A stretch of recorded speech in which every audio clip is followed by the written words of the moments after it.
Kashish and you're watching my channel, Kashish Desai. Today, I'm going to make pizza.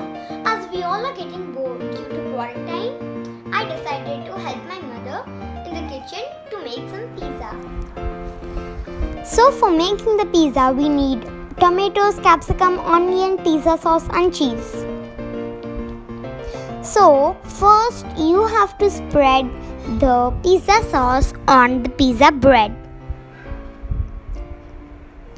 Make sure it's all over the pizza bread.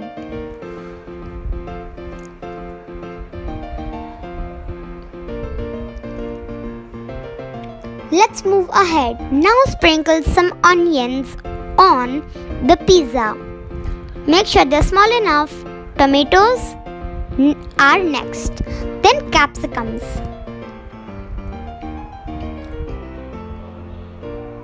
And now the delicious cheese. You can add the ingredients depended on your choice.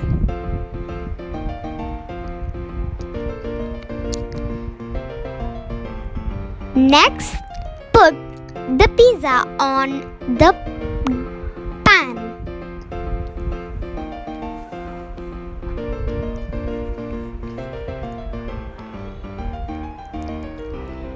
Don't forget to close the lid. Yay! The pizza is ready. For some more taste, we will add some chili flakes and oregano.